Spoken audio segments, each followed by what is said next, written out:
Welcome to the Relationship Cycle with Jorge and Nelsa, where we discuss dating and other significant relationships. Oh, hello. Hola, Poppy. How We are are you? back. I am great. Anytime we're together doing a show, I'm in a happy place. And today is no exception. Oh my gosh, we're at show 11. Um, I think we forgot to celebrate, Poppy, for show 10. We're going to have to go back and do a celebration. Yeah, I think a celebration is in order, but this is a great milestone for us. This is something that we've talked about that, hey, let's see if we can get to 10. And we've already bypassed that. And now we are officially on show 11. And we have a great show in store for everyone. So I'm excited to really dig into this discussion. Absolutely. Healing is what we're talking about today for our listeners. And we have a great guest who's going to be with us to talk about, you and I were just in conversation. We weren't even in storyboard time, I think, when we came up with this topic. But really, how do you get past old hurts, old traumas, old relationships in order to move forward into a healthy relationship? And I think for a lot of people, they want to be healed, they want to be better inside, but a lot of people just don't know how. What are the real tools? And that's what we wanted to talk about today. So we're going to be especially interested. I am, I know you are, to hear what our guest is going to tell us. So we're going to bring our guest on in. How's the dating scene going for you? Um, Waiting.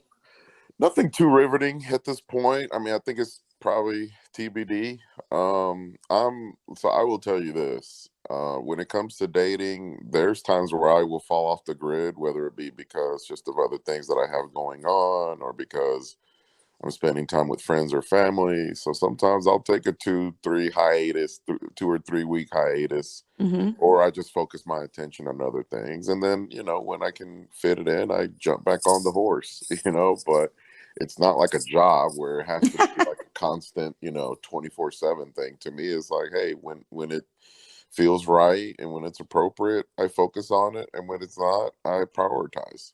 And, I think that's such a healthy outlook too, Poppy, because too often it's like you said, it's almost like when people are trying to have a baby, you're trying to get it in and the goal stops to being about the enjoyment and the pleasure, but about, we got to get this done. We got to get this done.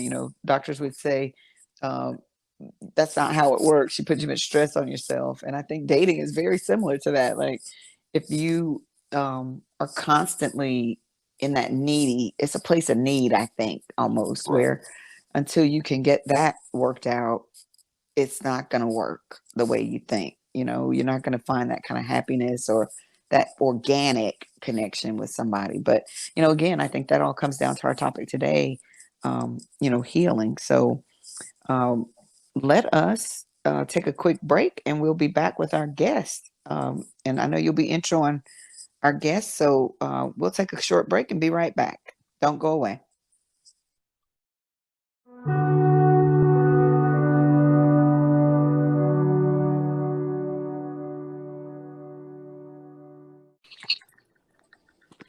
Hello, welcome to the party.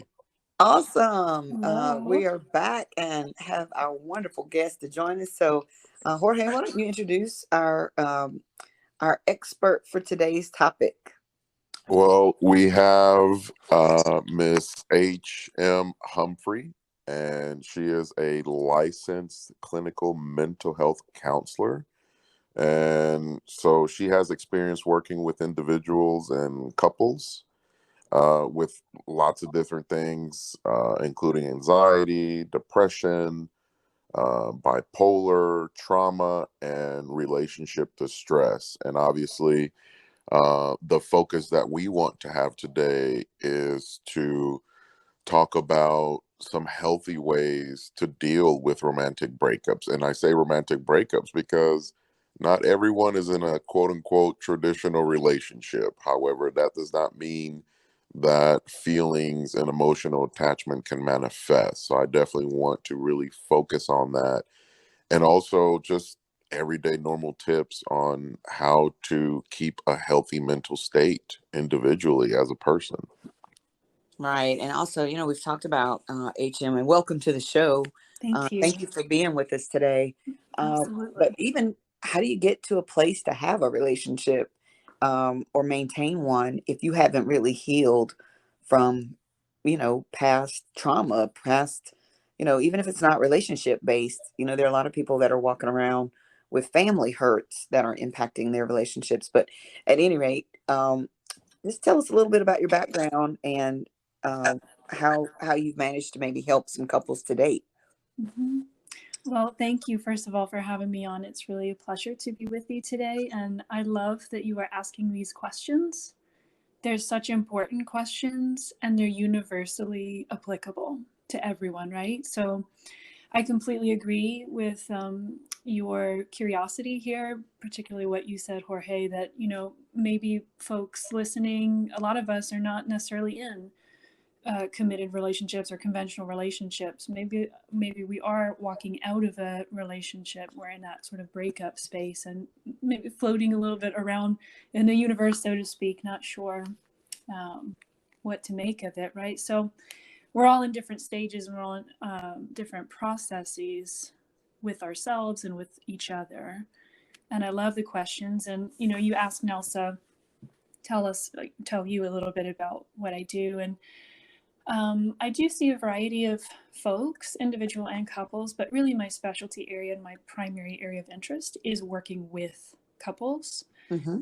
And so what my training is in is really working with couples in relationship distress, and helping folks to improve their communication. But really what that means for my purposes is identifying sort of underlying pain points Mm-hmm. and understanding and clarifying how that might be affecting the way that they show up in their current relationship. And Uh, let me ask you, Mhm. HM, and the reason how this topic came up for an idea as a show, so me and Nelsa were speaking one day, and within the world of dating or just casual conversation, I'll run into friends or even, women that, I come in contact with. And oftentimes I'll hear that they're saying, hey, I'm focusing on me, or I'm working on me, or I'm trying to get myself together. And I'm like, well, what does that mean? Like, what does that really look like? Because we may be doing that, but that doesn't mean that it's really addressing the issue Mhm. and those unstable items that caused Mhm. those emotions. So Mhm. that's why we want your expertise to kind of bring some light Mhm. on these are healthy approaches or healthy coping mechanisms to get right, to get better, so that you're not jumping from one toxic situation into the next. Yeah. So really, really, really beautiful thing that you're picking up on there. And I say beautiful just because it's a good question. So maybe I can just respond to what you're saying, Jorge, that even that hearing someone say, I'm working on me. I love your curiosity. You're like, what does that mean exactly? mm-hmm. What does that really mean? And so sometimes, and there's nothing wrong with working on me, right? Like there's nothing wrong with that. And culturally, we talk more and more about this idea of like self-care and project self, and there's nothing wrong with that if it helps, right? If it helps. Caveat. Right. Yeah. If we are feeling stronger, more confident in a genuine way, in a healthy way, right? But I think sometimes working on me is really a kind of self-protective stance Mm, to keep us away from other people. Why? Because it's risky to be in relationship and sometimes we get hurt. So it's yeah. understandable that sometimes working on me is really me saying, I'll be over here doing my thing. I'm just going to worry about me and I'm going to be distant and withdrawn from other people if it feels risky. And I would say that probably some of that has to do with, when you have gone through a traumatic experience, whether it be because of relationship base or, losing a job or death of a family or whatever else. There is a certain level of sadness and vulnerability and instability that comes with all those emotions and feelings.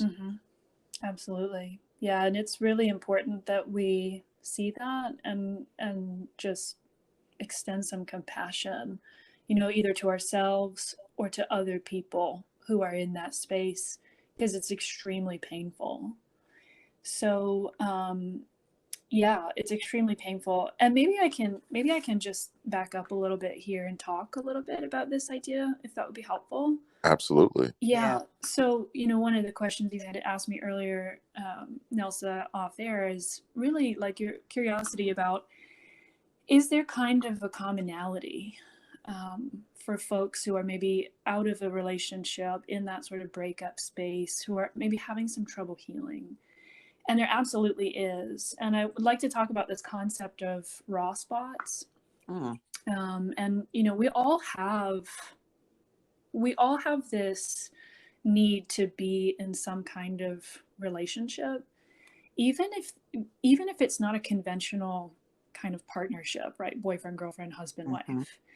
Even if that's not sort of true for somebody, we do still have a biological need to be in connection and relationship with somebody, right? Agreed. We can't live in isolation.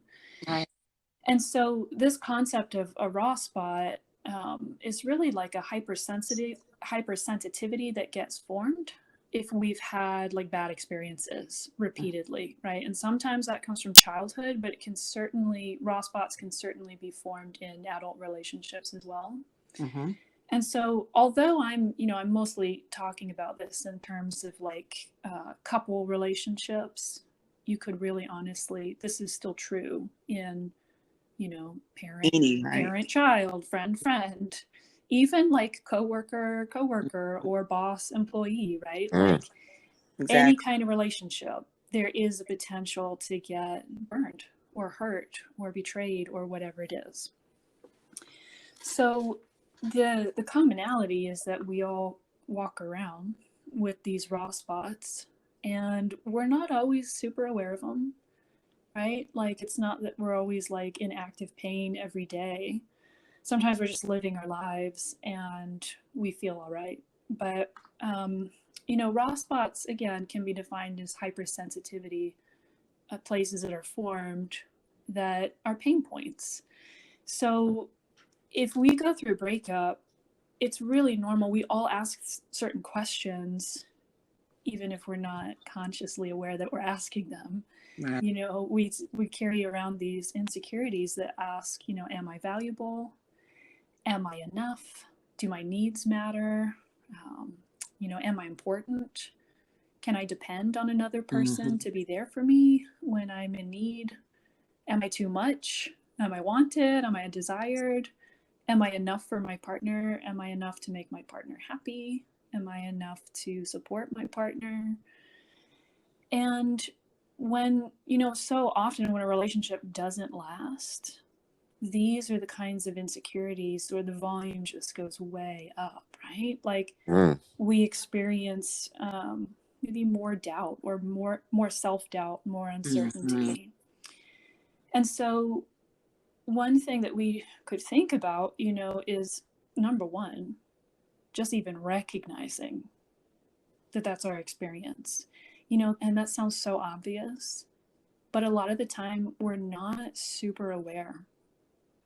We're not always super aware of these insecurities, and for good reason. You know, some of us, maybe it's, there's almost, not that it's necessarily conscious choice, but to kind of turn the volume down on our underlying insecurities, right? Because it's painful, right? I mean, it's just a sort of a psychological coping mechanism, right? Right. But I'm saying, and maybe this is a therapist thing to say, I'm suggesting that we gradually allow ourselves to look more at these pain points and not just avoid them. And, you know, I was a former educator, HM, and we talk a lot about, you know, your ACE score, you know, childhood traumas, that kind of thing. Yeah. How it forms us and how we move forward in our lives. And also about the amygdala, how that part of our brain that primitive brain wants to protect us. So it's not that you're doing something to, to intentionally harm yourself or keep yourself from moving forward, but we're wired to not put ourselves in a situation where there's harm.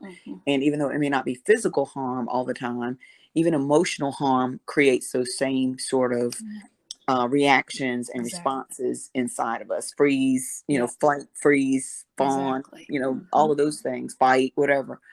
But what, in the course of working on yourself, what allows you to release that part of your brain to tell yourself? And I have been in this place, dating for such a while now, after being in a committed relationship for a long time. First of all, the fear of, do I even know how to date, comes up. And then once you keep running into relationships that don't make it, or things are brought up that keep resurfacing that are patterns, then you're like, can I get free of that to even move forward into a relationship? But how do you, other than saying to yourself every day, which is something that I have done in my own work for self, I'm safe, I'm okay, I'm lovable. There's things that people do for affirmations, but really, how do you disconnect from those raw spots? I know you're saying to acknowledge them, that they're there, allow yourself to feel it. Are you sitting at home crying every day? Are you in a therapist chair once a week? Specifically, can you tell us what are some things that you've suggested? Yeah, absolutely. Let me back up for a second, because you've just said so much good information here. And I love that you're naming the fight or flight or freeze mechanism, because you're absolutely right. Like, it is normal that we go into more of a self-protective stance when we're in pain. That's actually a good thing, right? We are wired that way, and it's a good thing. And we need to also be aware of that. Right? We need to be aware of how that shows up for us, and particularly in the relationship arena, where we're talking about these relational raw spots. Am I valuable? Am I enough? Am I wanted? All those questions. It's typical that we would feel really anxious if those raw spots are getting chafed, right? Or if they're really kind of alive and active in us. Most of us would typically get anxious. For some folks, that's really obvious. For other folks, it's maybe the volume's lower on it. But we typically will begin to do certain things if we're struggling to deal with these raw spots. So one typical reaction would be to get demanding or clingy in a relationship. And another typical reaction would be to get withdrawn or shut down, or kind of unresponsive. And so there can be a mixture of things that we do too, but just to keep it really simple, those are two predictable moves that we might get stuck in if our fight or flight or freeze mechanism is getting activated because of those underlying raw spots, which have not yet healed. So we want to be aware of what it is that we tend to do when we're in that place.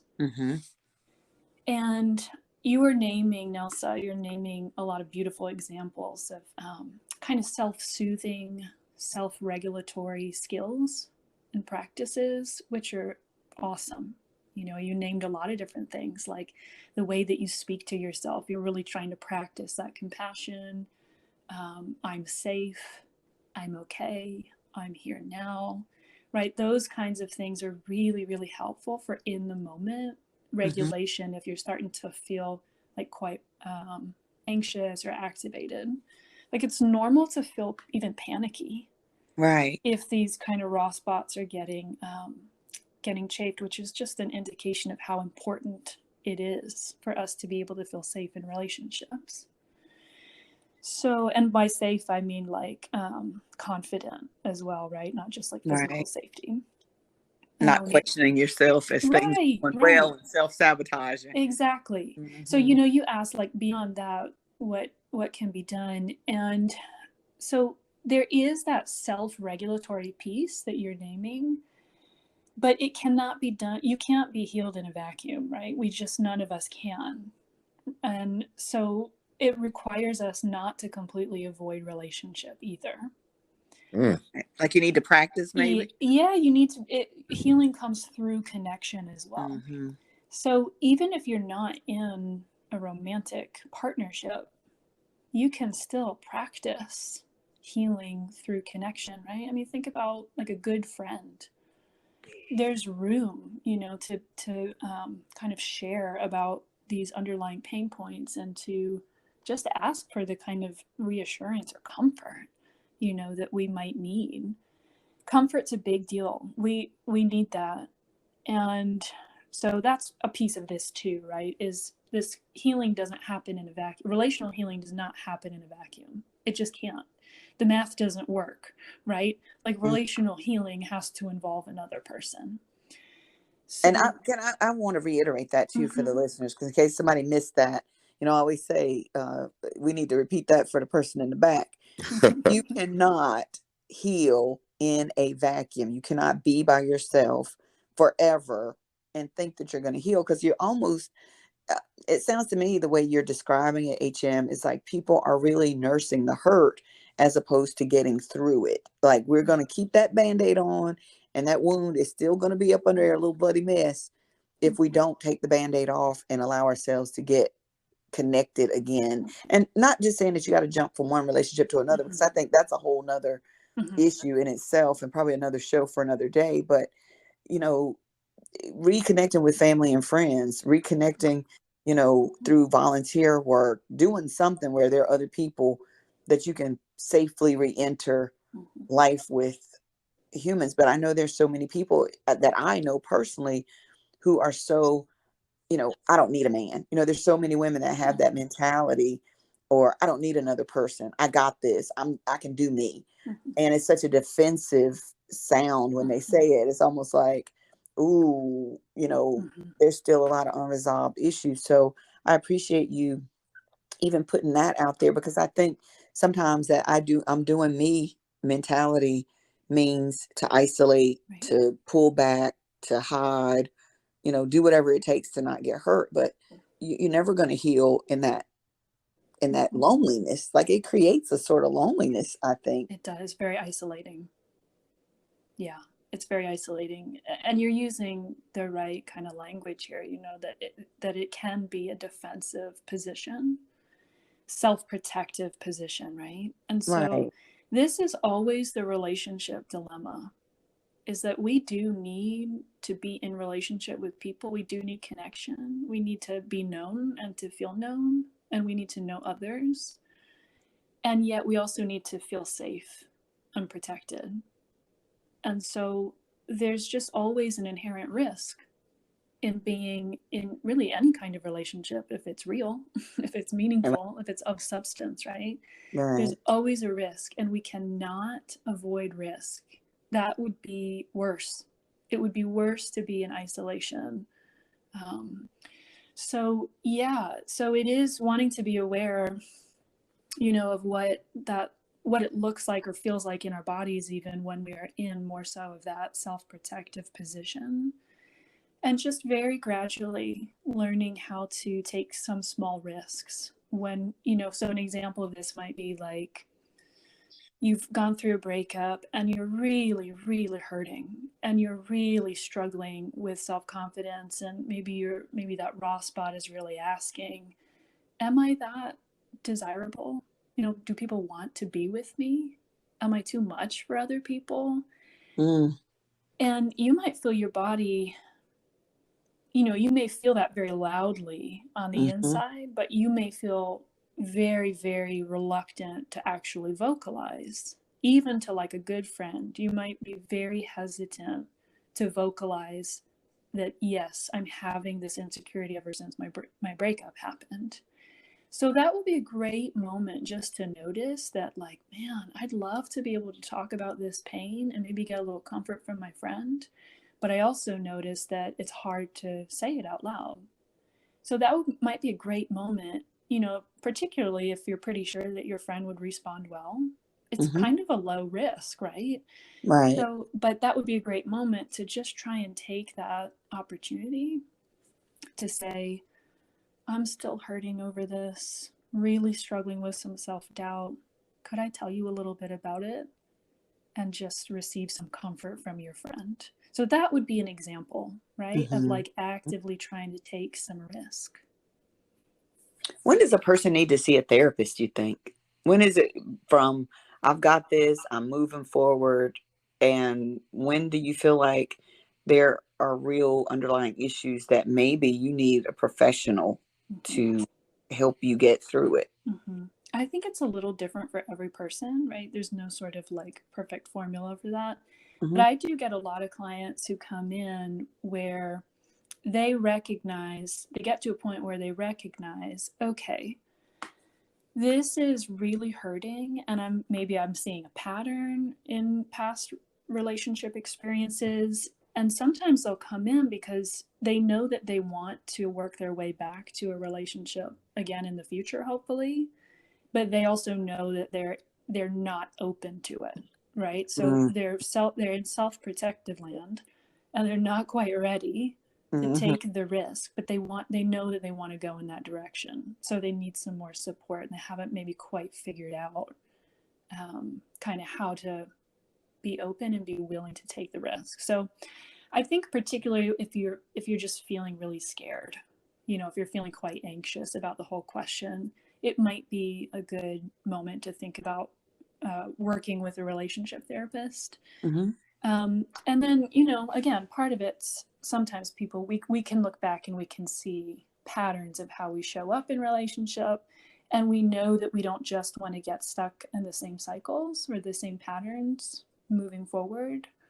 And so when people come to me in that instance, we want to really think about identifying the self-protective moves that they get stuck in, Mm-hmm.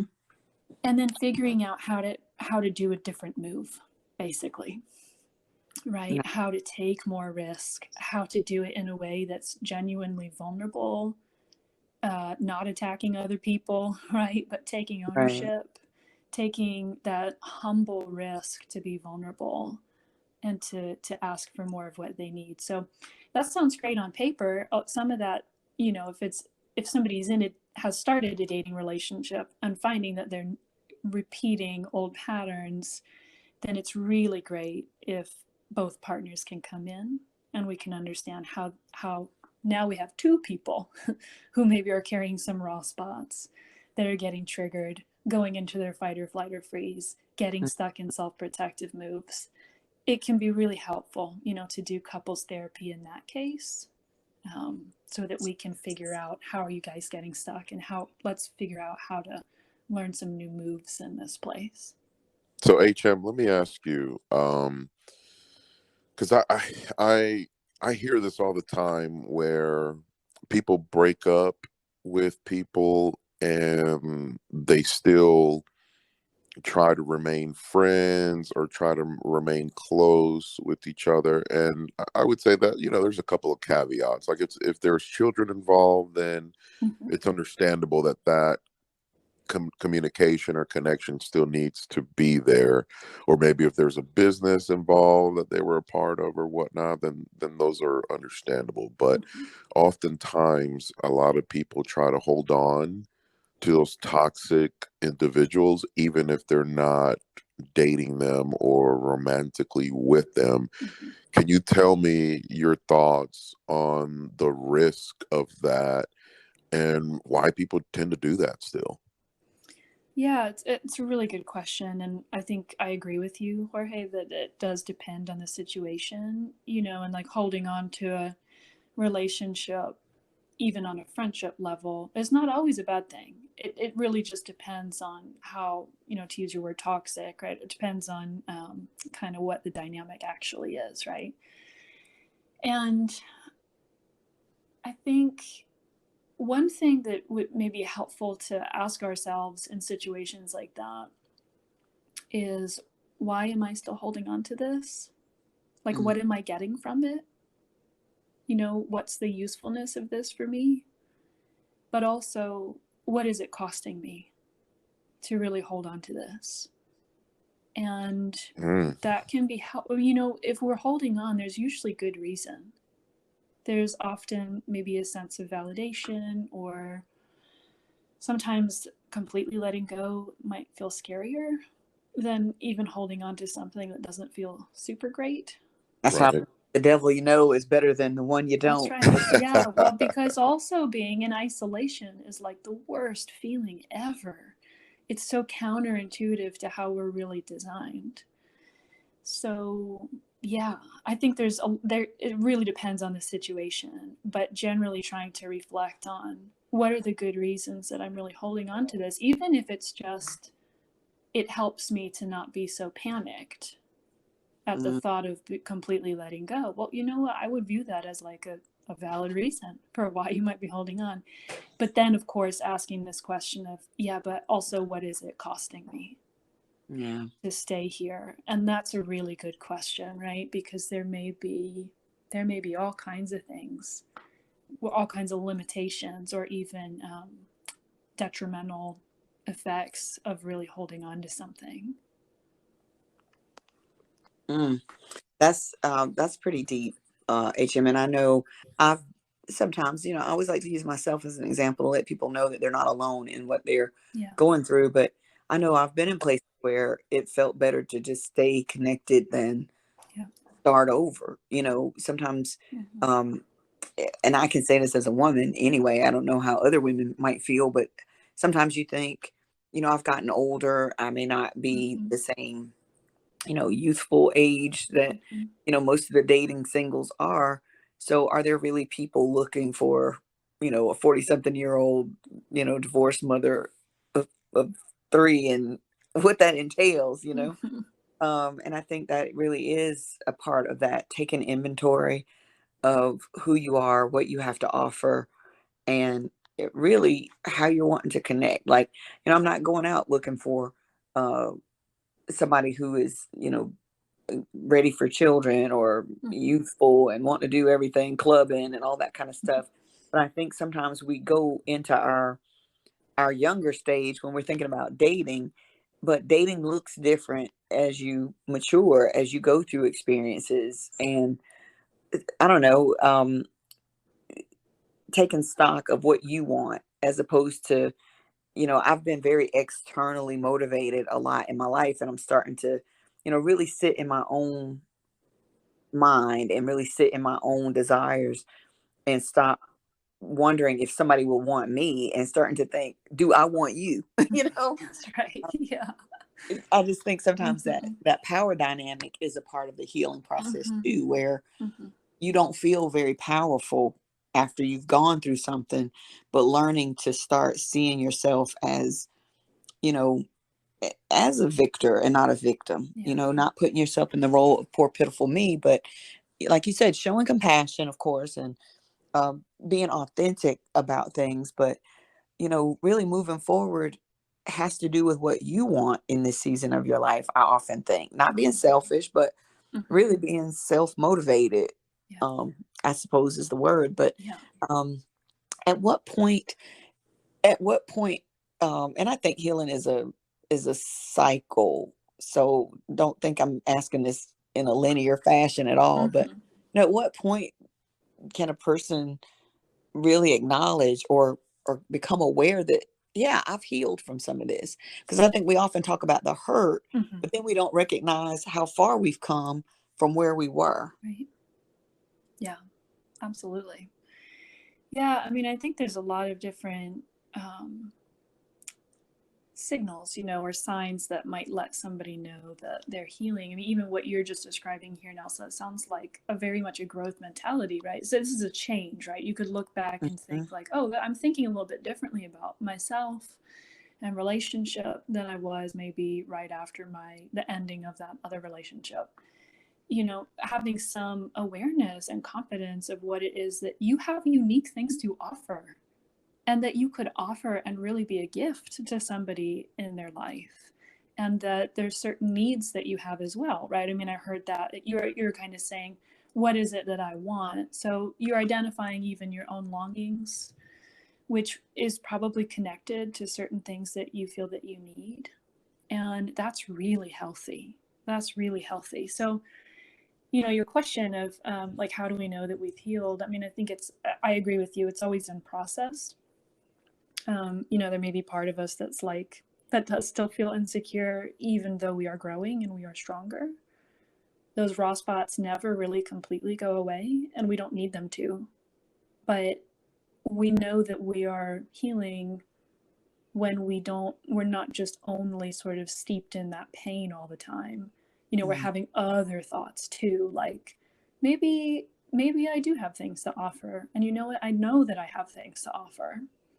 So it's not a linear process, but you can see a lot of it in your thinking, if that makes sense, the way I'm saying that. Yes, absolutely. And I feel like that needed to be brought out for people, because there probably are people listening to this right now who think, I'm not ready, I'm not ready, I'm not ready. But yeah, you are. Mm-hmm. It doesn't mean that you're ready to just go from point A to Z, but Mm-hmm. you might be ready to go to B next, or C, Right. Yeah. or baby steps sometimes, but that still means you're making forward progress. Right. Honoring that, I think, is so important. Yes. That's how you keep moving forward, by seeing how Yeah. you've grown, and how much stronger you have gotten. Absolutely. Yeah. And I will just say one more thing to that as well, which is that don't forget that you're not the only person who's been through something hard and who has to grow. I mean, like, everybody is in a process like Mhm. that to some degree, right? True. So it's it's not like I think sometimes we really do feel overwhelmed in our pain, and we do feel really isolated, like we're the only person in the world who's really dealing with this stuff. It's just not true. And so often, you will get into another relationship and we find that our partner has maybe similar experiences. Even if contextually they've never been through a breakup or whatever, they're still going to have raw spots. They're still going Mhm. to have their own insecurities, and we work together, right? This is very much like a two-way street, where we need each other. So, not alone. Let me ask you something, HM, just to kind of give our audience some things to maybe consider or focus on. So, if I am your uh, patient and I come to you and I say, hey, I just went through a divorce and I'm trying to move forward with my life, what would you recommend? What's a couple of healthy tips that you would recommend to put me on that path of moving forward and moving on with my life, so to speak? Mm-hmm. Because oftentimes, let's be clear, like I can heal at a certain rate, and then the next person may take several months or years to heal. Mm-hmm. So there's no exact science as far as the timing goes, but I'm curious, what are some useful tools that people can focus on and put in the work for? Yeah, it's a great question, and depends on person to person, of course. But one thing I would want to know, like, if you came to me as my client, one thing I'd want to be asking you about as well is, like, how confident are you moving forward, right? And so if you said, well, actually, I get really afraid that I'm going to fall into this pattern, or I get really afraid about XYZ, relationship fears, then I would want to work on that too, right? So I would want to kind of find out where things aren't feeling so good. And I would want to work with that. And, that goes back again to some of the things that we've been talking about here. Some of the tips are like, I love, Nelsa, again, I love your examples of how you speak to yourself, right? Like addressing your fear. I am safe. So some of the tools are really around like this relationship with self, the way that you speak with yourself, the way that you regulate yourself if you're feeling overwhelmed. And then moving forward, if we kind of zoom out, I think generally as well, like you have to also have a sense of what matters for you in your world. So for most people, that kind of comes down to personal values, personal goals, maybe having meaningful social connection. Being in relationship is such a big deal. So again, it's kind of been said before, but one thing that I would encourage folks to think about is where do maybe my relationships need strengthening, or am I needing new community? how can I get out there and make connection, genuine Mm. connection with people, even if it's not romantic. But we know we're in a good spot. Like, we know we're in a healthy place when we're feeling some kind of inspiration to create. And I don't just mean like paintings, I mean like creating connection with other people. Maybe we have goals that we're looking to work towards. When we're in that more of that like curious, creative kind of place, that's when we know that our system is not in the fight or flight or freeze. That's awesome. HM, it has been remarkable having you here. How can people get in touch with you or your agency out there in case they are ready to take that next step, maybe to heal even further with some support? Yeah, that's great. Thank you. So people can go to ConnectCouplesTherapy.com. That's the name of the practice that I work for. And again, that's ConnectCouplesTherapy.com. And there's clear links to, putting a request for speaking with a counselor if that's something you'd like. We do have online counseling and in-person counseling available. Oh, awesome. So that means that they could be from anywhere and still get your services, correct? That's right. Yep. And I personally offer completely virtual counseling. So if you are in the state of North or South Carolina, I can be of help to you. But we have other folks in other places who can be helpful too. That's terrific. Yeah. Great. And I will also say too that we do Connect Couples Therapy. Every month we do a series of free workshops for people. So Wow, you're really? very That's awesome. welcome. Yep, Yes, you're very yeah. welcome to come and join, sit in on these workshops. There's a number of different topics. I have one every month that's about a lot of what we're talking about here today. It's about pursuers and withdrawers within relationship.